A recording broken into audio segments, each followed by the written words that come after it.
Grand Risings, brothers and sisters. This is War Smith coming at you live with the Black News Network. This is from the desk of the Emissary. We welcome you to the Black News Network, the real voice of Military City, USA, bringing you the news from a black perspective. I do not own the rights to the music, but I do own the rights to what I say. I'm about to talk to you about where we are in America Day. We're in a war. We're in a war to maintain our Americanisms. It seems to be hard for us to get where we need to go as Americans because we fight so hard to prove that we are just American and that we are just as part of the fabric as anybody else here in this country.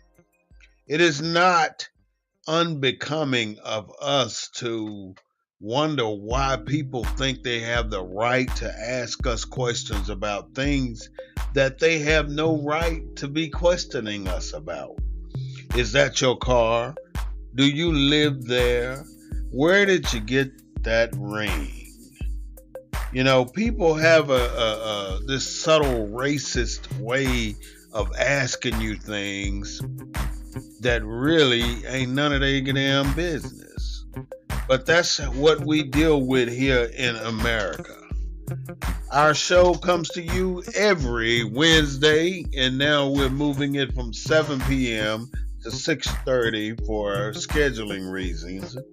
And we're also having a Sunday show at 3:30 p.m. Every Sunday, 3:30 p.m. We'll be here on the Black News Network. We're talking about the war to survive in America. As a black person, you really have to be on top of your game to get where you need to go here in this country. You cannot get caught slipping, because if you get caught slipping, you're going to get caught dipping. And that means you're going to be dipping down in the dirt, because people don't give black people options to move forward.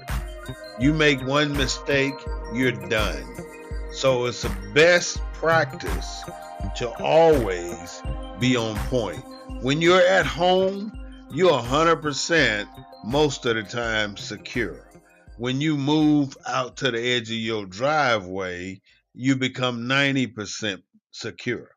When you move down the street, you become 80% secure, and so on and so on. The farther you get away from your castle, so to speak, you become more vulnerable with the rest of the world. Let's go back in history a little bit and talk about the three people that I think has a very, very distinct significance on what has happened here in America. We can go all the way back to Saddam Hussein. Saddam Hussein was taken out by the United States government along with Colin Powell, who was set up to say that they had weapons of mass destruction. And then when the Americans attacked and went over and found that they didn't have weapons of mass destruction, we find that the reality of the situation is it was oil. It was all about the oil. It was about the American government making an agreement with Saddam Hussein, and Saddam Hussein changing the price structure of the oil. So it got so bad, it made America want to go to war. And not want to go to war, it made America go to war. That's how it works. The next one is Omar Gaddafi. Gaddafi was said to have one of the best functioning countries with government in control as any other country in the world. I mean, Gaddafi had it. people had free medical care, free education. I mean, nobody went hungry. I mean, Gaddafi had a good thing going over there. But if you listen to the news media and the way America reported, you'd find that it was not that way according to the United States government. And the third one, we all know about 9/11 and Osama bin Laden, who was taken out by former President Obama. So with that, those three individuals all were attacked by this country, and we really don't know the reason why. We do know why Osama bin Laden got attacked, but we don't know what really drove him to hijack those planes and send them into the Twin Towers, as well as the Pentagon, as well as that cornfield where the other one fell. So my point is, these are deceptive tactics that we really don't know the truth about. We know what the news reporters tell us. We know what we hear all the time, but we really don't know what happened. Same with what's happening with black people in America. As long as they can hide our past, they can never make our past go away, but they can always hide it. They can put it in a position where we will never know what's actually going on with our past. The only way we know what's going on in our past is if we teach our children ourselves. We teach them what we know. We do the research. We talk to our elderly people. We talk to the people that are older, that may have some history and may have some knowledge about what is going on in America. And it's important that we don't lose touch with our ancestors, because what you were then, or what they were then, you are now. What your ancestors were then, you are now. So that makes the continuation of the bloodline. And you got to realize that for us to be here today, it's a miracle, because many family generations died during slavery. Thousands, hundreds of thousands of our people died. Their whole family lineage died. And for us to still be surviving and still on earth and breathing and communicating, it is a miracle for us to still be here. And when we don't show homage, we don't show how we appreciate the sacrifices that our ancestors made, it really makes us look unworthy of the benefit and the value that we receive on a daily basis. There's no way you should forget what your ancestors did for you. And even if you claim that you don't forget, but do you talk about it? Do you teach your children about it? Do you teach your grandchildren about it? Is there a way for the memories of your ancestors to be passed on to theirs? It is so important that we don't forget where we came from and how we got here, and that we are a continuation of what happened back hundreds of years ago. And we are so blessed to still have life in our bloodline today. You can think about it. There's hundreds of people that are no longer have no relatives, no bloodline to continue on this earth. And when this one person dies, that's it for their bloodline. It's gone forever. Your bloodline will go forever if you don't start paying attention to what's happening. What has the new Congress done since they've become part of the new government here in Washington, D.C.? As far as I'm concerned, I don't know. I know that we have a serious situation with gun violence here in America. And, I don't mean no pun intended, but black people ain't on the headlines right now. Orientals have taken it over with the shootings in California. I mean, and the first one was a 73-year-old man. The second one was a 67-year-old man.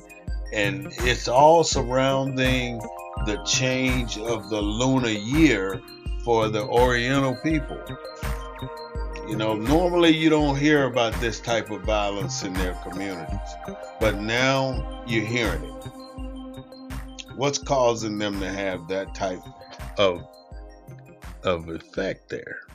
It's a lot. Yesterday there was a shooting in Yakima, Washington. 3 people dead. I mean, the day before that in California.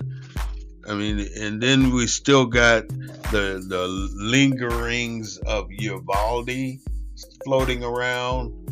I mean, people are still out there with guns. And most people say, well, let's target the manufacturers of guns. But it boils down to guns don't kill people. People kill people.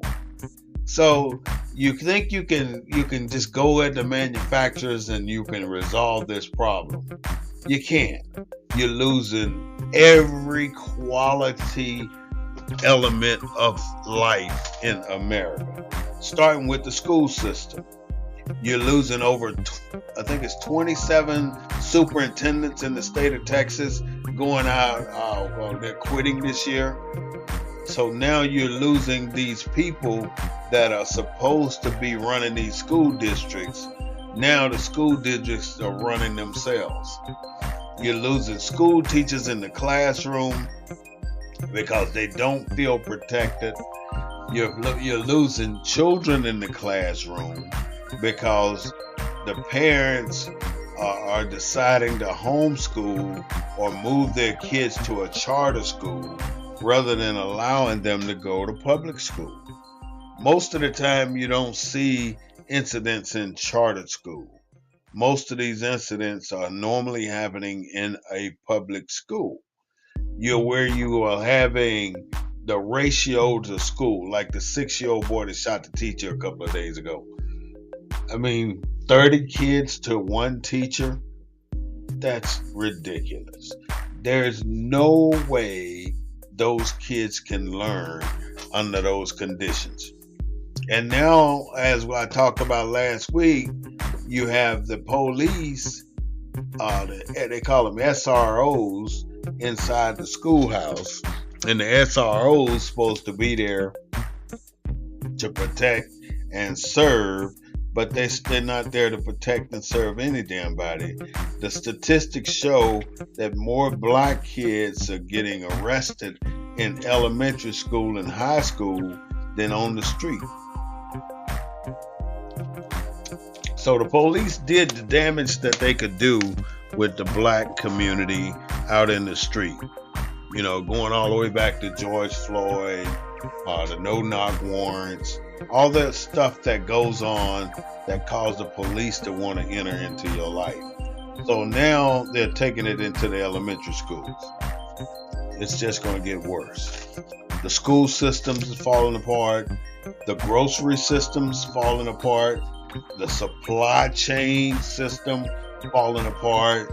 So you go in the store, sometimes you'll see that there's nothing on a particular shelf. And that's because a particular product has not been able to make it to market because they don't have the processes in place to produce that particular market. The auto part industry is going to shit. I mean, jobs are going to shit. Google's laying off 12,000. AT&T laying off 10,000. It is just so much shit going down right now. The political system sucks. You got district, San Antonio district positions coming up for re-election. I think in April and May. You got District 10 council person who's been picked up with a DUI and down and from running over shit, and now he's back on the city council like ain't shit happened. You got District 2. Now we're talking about the people that are going to run for District 2, which is the east side, by the way. We have Patrick Jones that we know of. We have Laura Thompson, probably a few other people. I think the guy that owned Macy's is going to be running. The Macy's on W.W. White. So, against Jalen Rodriguez. Now, Jalen already got his $2,500 signs up, and they were going down the Martin Luther King route. You could see the signs. I mean, those signs ain't cheap. I'm wondering where all that damn money is coming from. Where do you think he's getting that money? That's a lot of money to be putting into a campaign, and the campaigns ain't really started. All I'm saying is black people that are interested in running for the seat on District 2, don't be stupid like you were last election 2 years ago, where you had 7 different people running for the damn seat, and every one of you are getting no more than 200 and some damn votes. That screwed the entire process. And then he wins with less than 2,000 votes. We got to do better, people.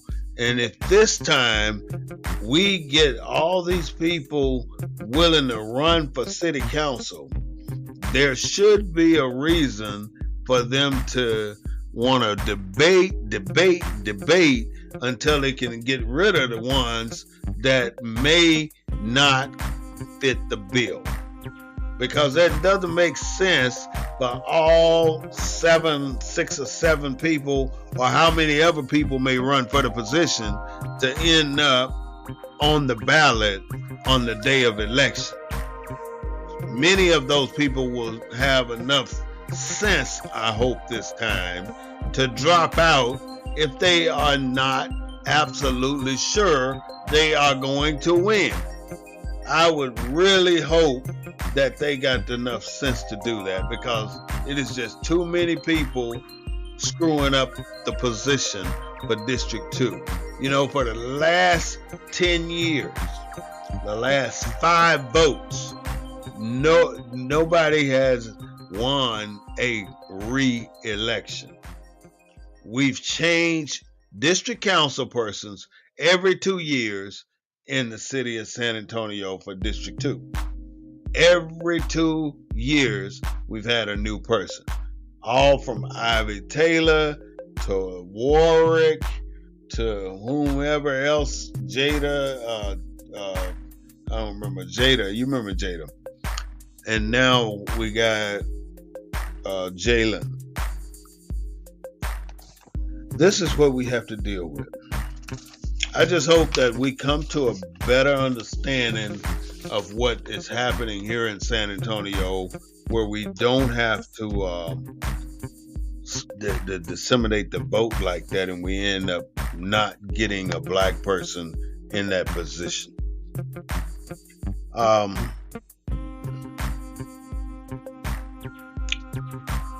George Santos, everybody know who he is by now. He's the big liar.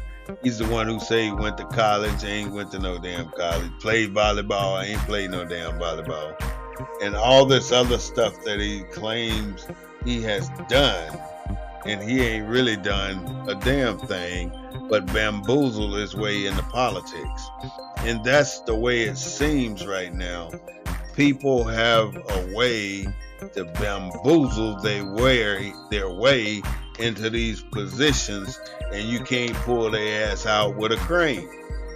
So he's in there now, and they're putting him on committees, and they can't do shit about it.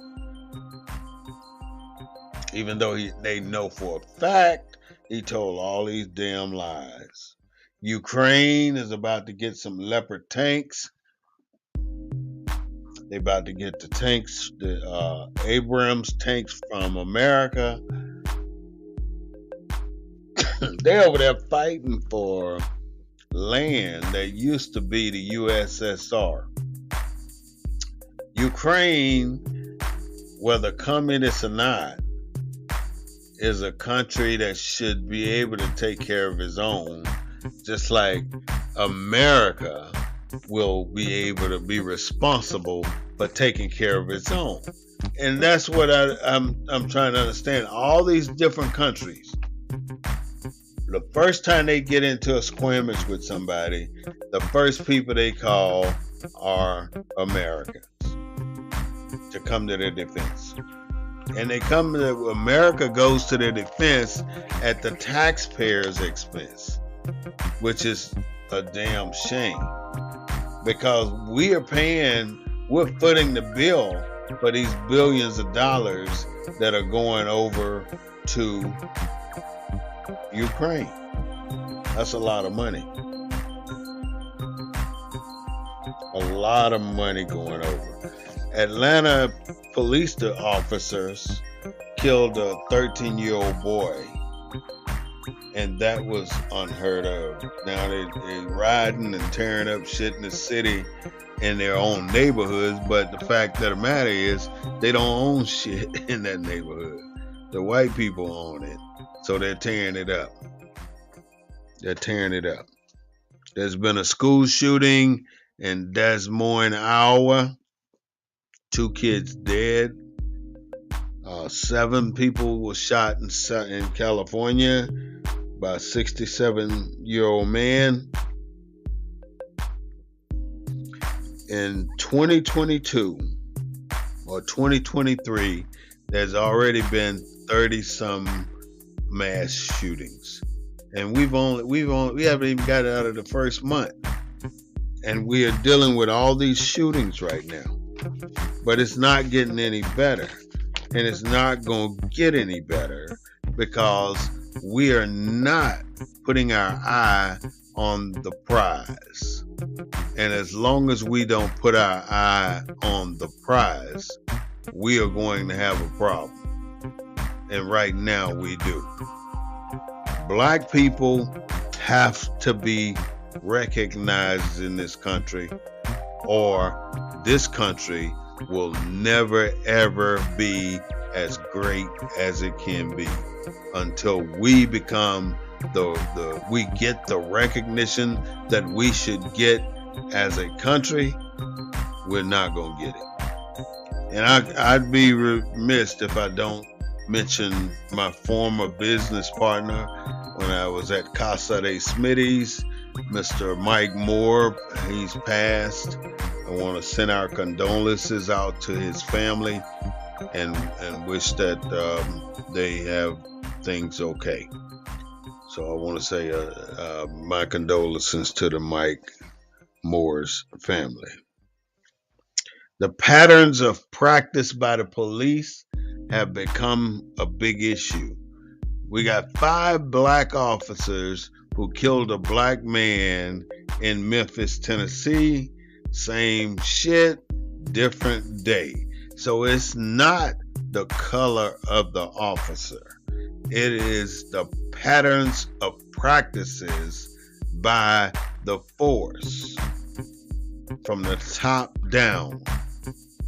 I think that the police department should become the next military for America. All police forces should come under federal protection.